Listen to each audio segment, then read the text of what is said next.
Allison's Animals here.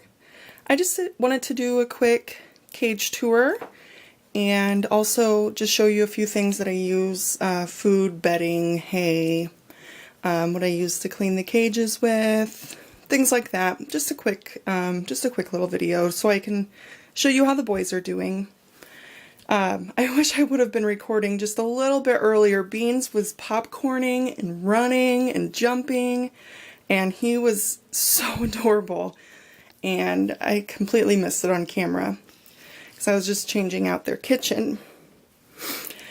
And this is what I call their kitchen. It is made up of a store-bought cage, what a store would expect my boys to live in, which is so sad that anybody would think that two pigs would be able to live in a cage like this, but they like it for pooping in and eating in and drinking, and it works out really well. When they were babies, they did stay in this cage a little bit because I was so scared for a while that they were just going to get loose because they were so tiny.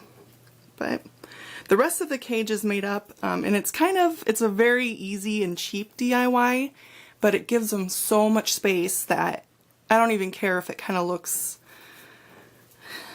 you know, not as well done as it could be, because this is the best way I could give them the most space. And it's just, I live in the Midwest, so there's a lot of farming that goes on.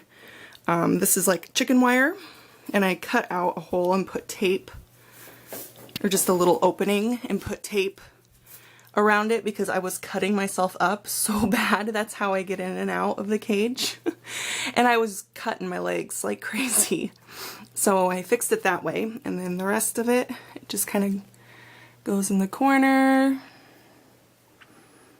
And we're in my laundry room, which is the only unfinished part of the whole house, but that also works out really well because I have fleece and then an absorbent layer, but sometimes, every once in a while, it'll still go through. The peas will, if they pee on the fleece, which sometimes they get in the mood of doing that. And it's just cement, so it's not that big of a deal. And the temperature stays perfect in here because in the summer, the air conditioner keeps it really cool, and in the winter, the dryer keeps it really warm. So it works out perfect. Okay, so I just want to give you a little cage tour, and also I just wanted to let you guys know, because they are almost, I'd say 90% potty trained to only go in the kitchen. And now Scooter's popcorning. I do clean out their poops every night with this. It's a little dust and broom, or dustpan and broom. I do that every night, but I just wanted to show you about what I'm cleaning up every night because it's so minimal. I had my wisdom teeth surgery and I went 3 days without doing it, and it was, I think I maybe swept up 20 poops, so it's pretty nice. All the fleece items and the fleece that's at the bottom, I make all myself. I have bought a couple fleece items, but I want so many that I just decided to teach myself how to do it. This is my Hello Kitty theme. So we'll start over in this corner. This is right when you walk in.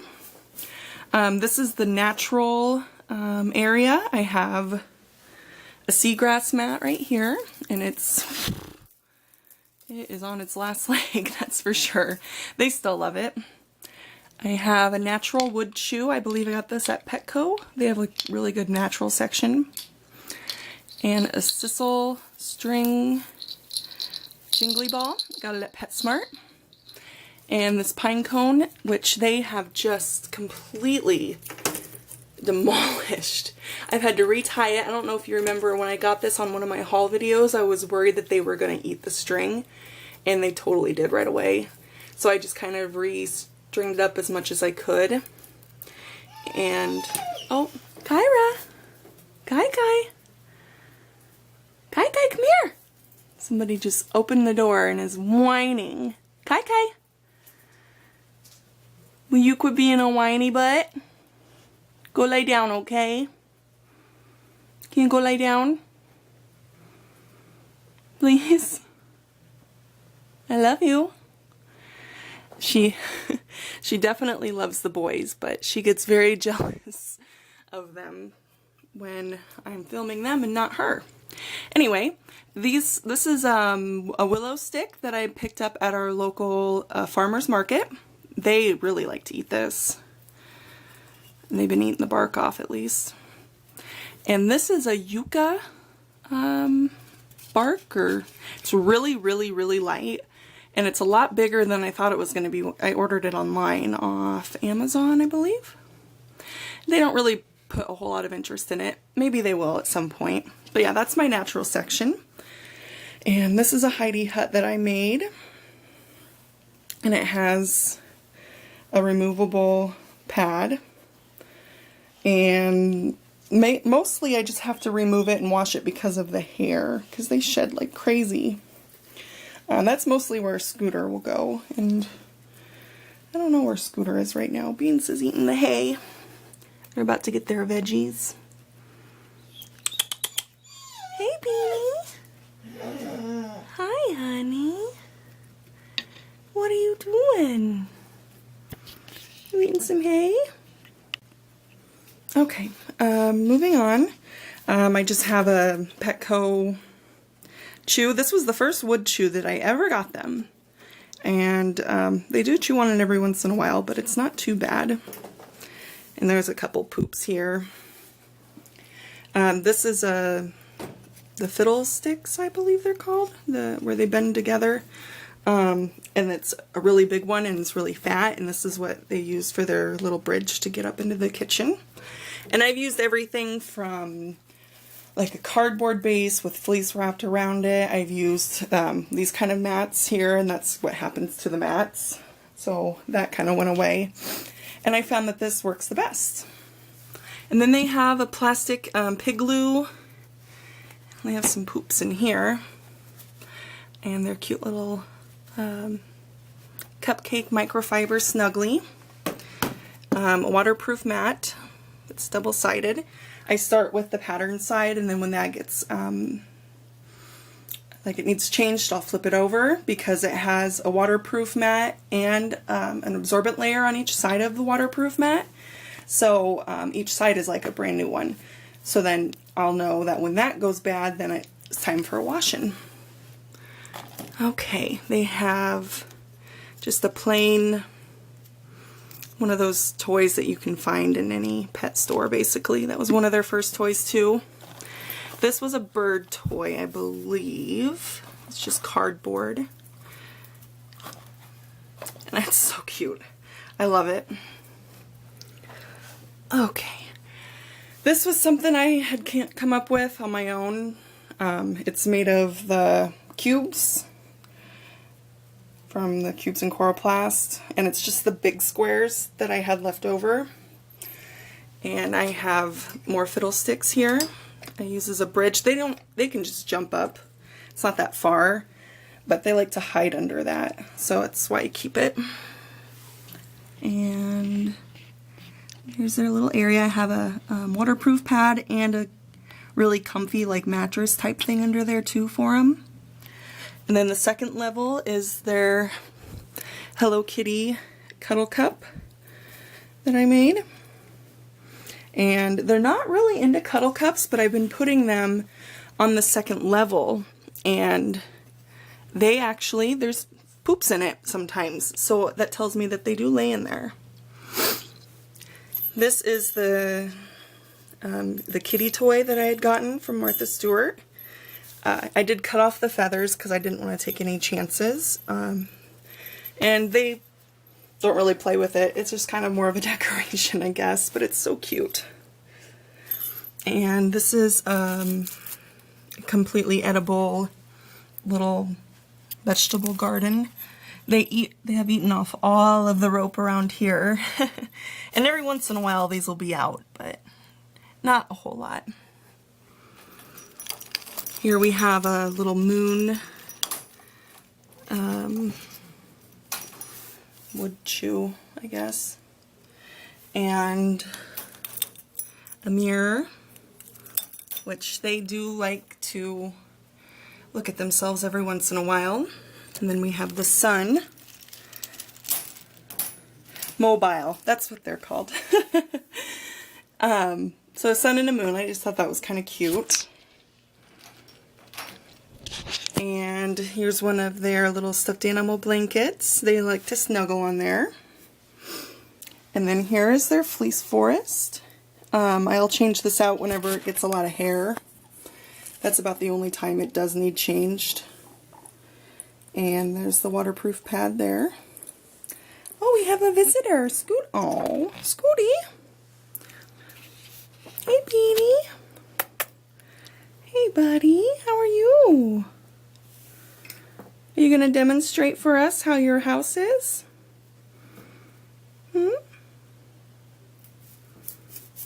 Thank you. Okay. And then I have to get up to show the rest. Okay. And which is really nice, this place is so big for them. I can lay down in here with them. And I do a lot. I love to just sit in here and get my veggies and feed it to them, and we just hang out and they sit on my lap. They seem a lot more at ease in their house. So, okay. This is a tunnel I made before I started putting bunting in it. This was one of the first tunnels I ever made. And it doesn't stay up very much. So Scooter likes to just lay on it. I see him laying on it all the time, which I guess they still like it, so that's all that matters. And this was my poor attempt at a heart pillow. It didn't turn out very well, but they don't care, they don't know. And over here is their watermelon chew, just a basic chew. They have never touched it. Oh, maybe a little bit right here. They're not a big fan of that one. These are baby toys. At the bottom is a willow and tea tree chew I got from PetSmart. A little hamburger loofah wood chew combo. I think I got that at Walmart. And I got this at a local pet store. It's a bird toy. Okay, that pretty much does it for the cage tour. Let me just get out of here quick. And I want to show you guys what I use as far as bedding and things like that. I already told you about the fleece.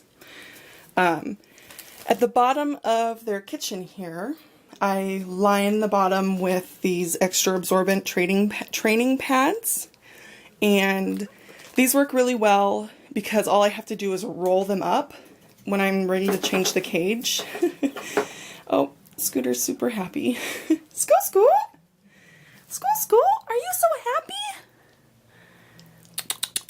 Are you so happy, honey?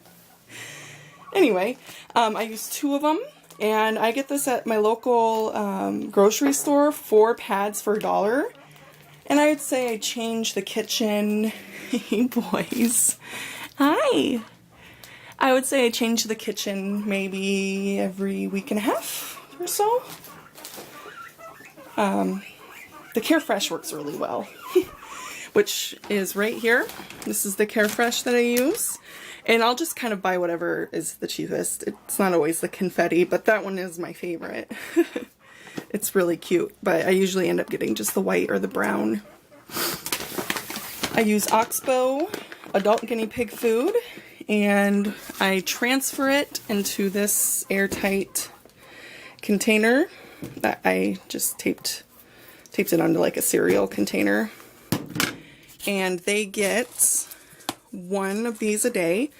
I do less than 1/8 of a cup. Maybe it's pretty close to 1/8 of a cup. Just because they get a lot of veggies as well. So they'll get this much every day. And this is their cute little bowls. So that is how much they get. And these are the cute bowls that I made them over Christmas. They're at a pottery store. They're super cute. Okay. Next is the hay. Western Timothy hay is what I usually go with because they have the big containers that you can buy. And the boys are hearing all this crinkling and they're just freaking out. Sometimes I will get different types of hay, like the orchard grass or the organic, just because it's something fun and different. I'll mix it in, but for the most part, that's what they get. And now Kyra wants some attention too, don't you, baby? Yeah. This is their fleece section corner, and then their toys and miscellaneous are on top. This is just their toys right here. And then this is all the snuggly items. These are all the waterproof pads and the little fleece items for like in their houses and stuff. And then on the bottom is all of the floor ones. So yeah, this video was a little bit longer than I had intended, but I hope you like my cage, and I hope it maybe inspires somebody that can't really afford a nice big cage, because this was a lot cheaper than even the CNC cages. This right here was $10, and it was $10, and it was probably double of what I'm using. So you can make it huge if you have the room. Very cheaply, you can make it huge. So yeah, just thought I'd let you guys know how everything's going with the boys. So as you can tell, they're very, very happy little boys. And they like to goofball around a lot. I think that's just the boy thing. But yeah. Next time that you see the cage, it'll be the Halloween cage tour, and I'm super excited about that. But I just thought I'd do a September cage tour as well, and my Hello Kitty theme. Alright guys, see you later. Bye.